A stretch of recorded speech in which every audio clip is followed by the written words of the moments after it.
Hello, everyone. Thank you for joining me for another voiceover. This was put heavily on my heart to share with you all, and I'm not going to make this long. I'm going to get straight to the point.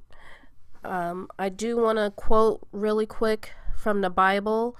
I'm Christian, and I'm not here to try to convert anyone, but I'm going to read from Ephesians 6:12, and this is going to be from the King James Bible, and it states, "For we wrestle not against flesh and blood, but against principalities, against powers, against the rulers of the darkness of this world, against spiritual wickedness in high places." So I quoted that specifically because just going over the course of my life, not to say that I'm perfect in any way, shape, or form, but I know that God's with me. I know that He's with me. There's been things that have gone down in my life where you would have said there was no way that I should have ever came out of those specific situations, but I did. And the only explanation for it is Jesus Himself had me. And I'm going to tell you this. Whether it's a narcissistic person in your life or just a toxic person, whatever you want to call this person, but if they're a narcissist especially, run for the freaking hills. And I'm not saying that just to be saying it. It's just been put on my heart, and it's been on my heart. I just really felt the need to get this out ASAP. Looking back over different things that have happened since the narc came into my life, when we first met or when we started dating, it was a lot of breaking up, getting back together, breaking up, getting back together, which is a red flag in itself. But I just couldn't understand why we could never seem to stay in a good place for too long. It was kind of like if it went too well or if we were getting along for, too long of a time, that he had to stir up chaos, just to, break it up. And, I don't know what it was. It was just like, are you serious? And I didn't know what I was dealing with at the time, but we just could not be at peace for too long. And I remember thinking, during that time, I used to tell him, I used to say, we should call ourselves magnets, because we just can't seem to stay away from each other no matter what. Because, I would have this heavy longing for him no matter what happened. And trust me, we went through hell and back. And, ever since I associated myself with him, nothing but bad things happen. I mean, really bad things. From, the first week we started dating each other, I remember I was parking at his apartment complex, and my mom called me, and she asked me where I was. And, my parents are extremely religious, and, I was raised to, never, no sex before marriage, which I definitely stayed the course when it came to that.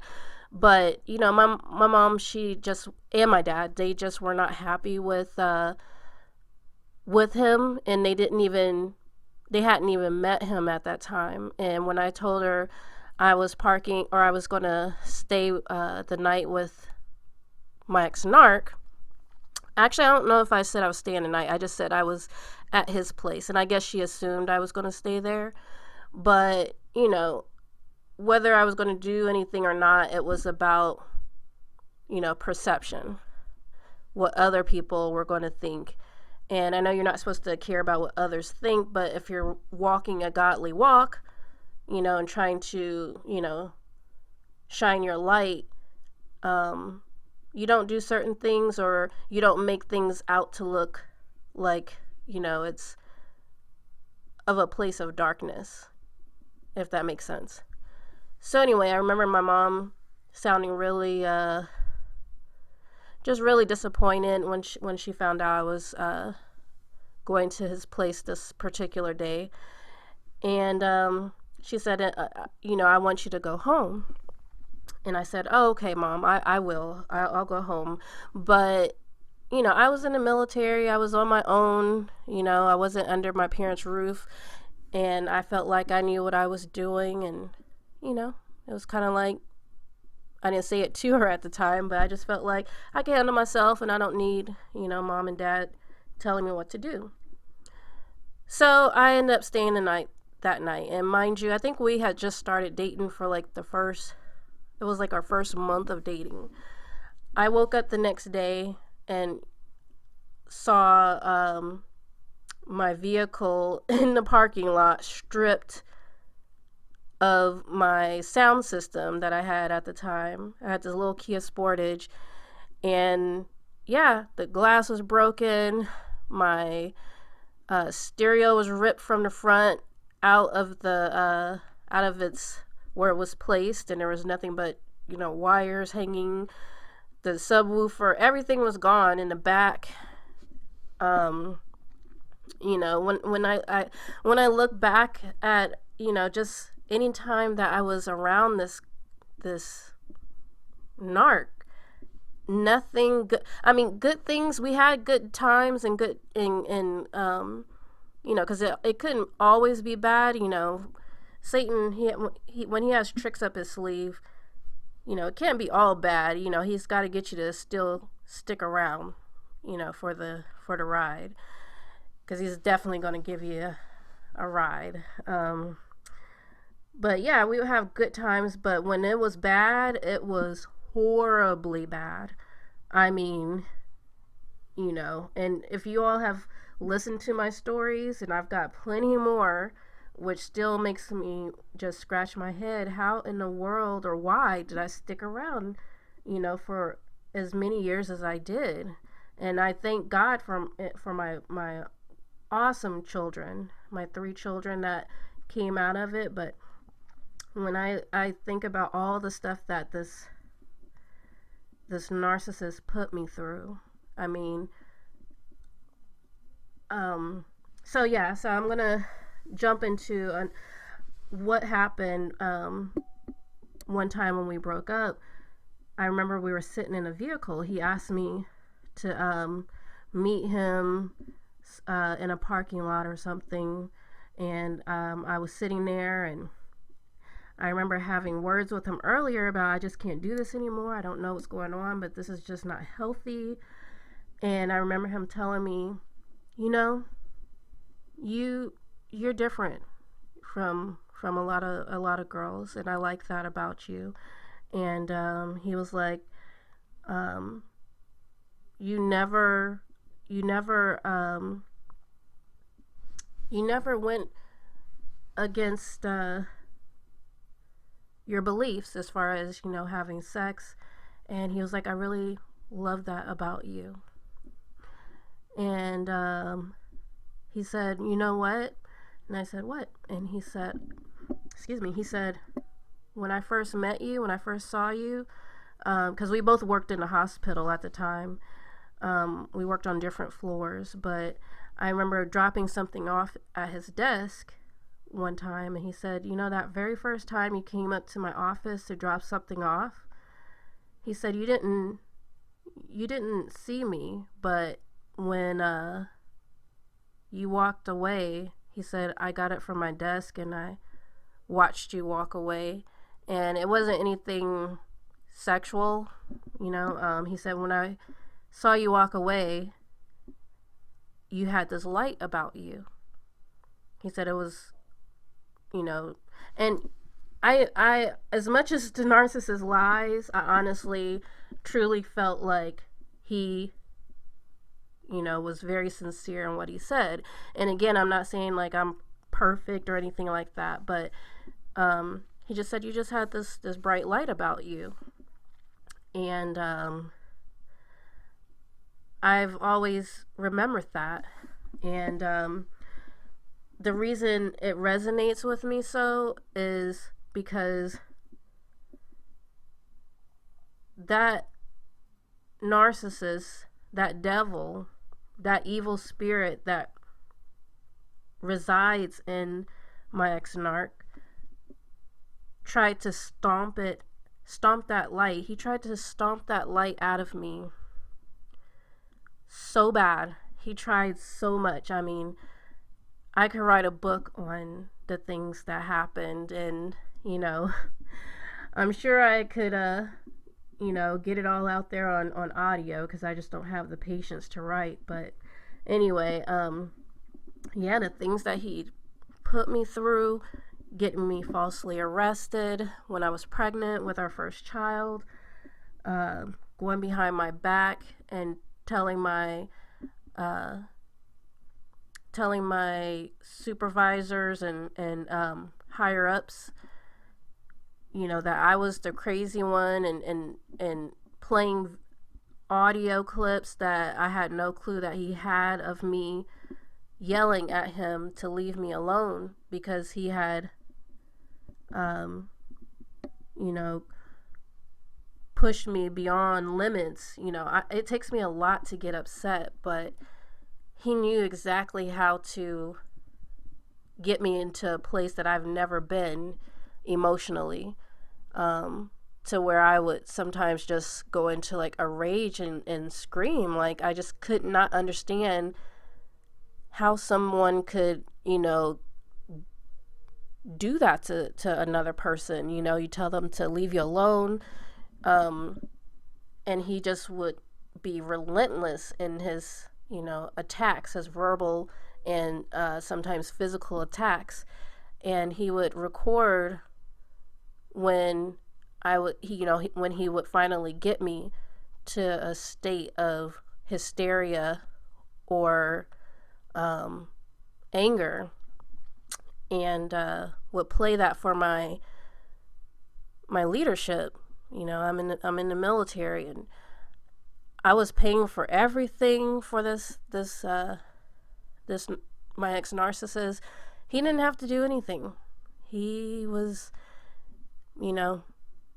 our life wasn't perfect, but he was living a life for the most part. He was riding my coattails and traveling, all around the world. But anyway, he was doing all kinds of things, and over the years, to just try and stomp my light out. And again, it's nothing but the grace of God that I am still sitting here in my right mind this day. I mean, I do take pills for anxiety and depression, which I definitely feel came from the torment, the emotional, spiritual, and physical torment that I dealt with over the years. And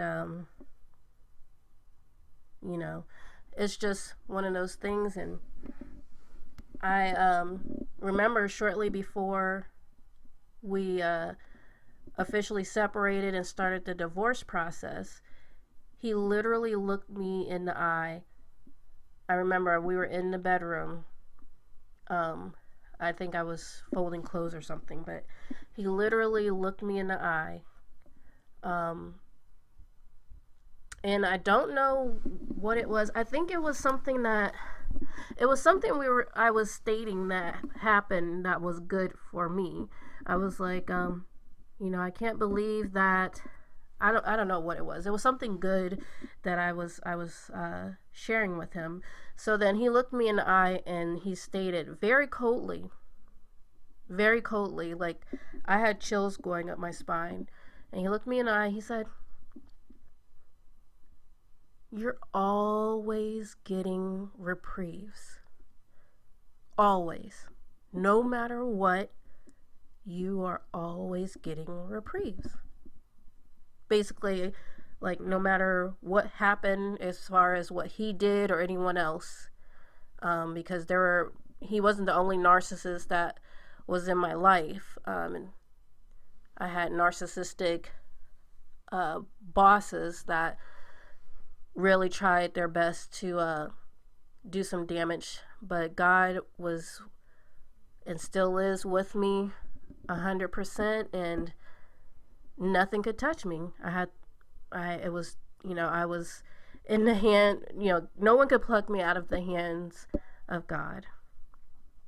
And again, I'm not saying that I'm perfect or anything like that, but I definitely have things to work on, and I definitely want to work on my walk with Christ and getting closer to Him. But I just want to share that with y'all today.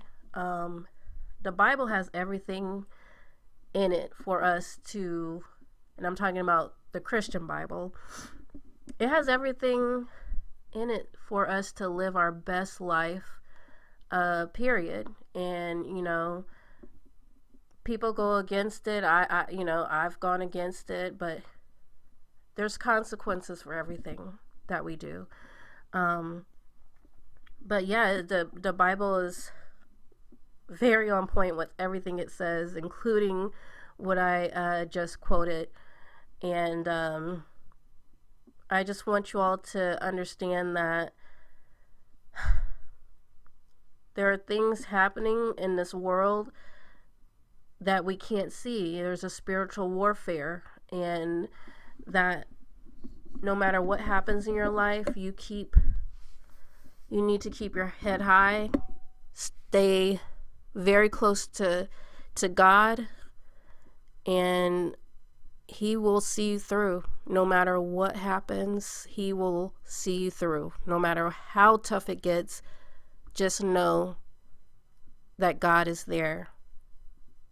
And in the end, you'll be able to look back and know that, God was fighting the battle the whole time. So I hope that inspires you all to, keep your heads up. And I hope and pray that this was an inspiration to you all. Don't be afraid to share, comment, because I would love to hear you all's thoughts on this. And if you all like the voiceover slash video, then go ahead and hit that thumbs up button, and I will see you all in the next one. Be blessed.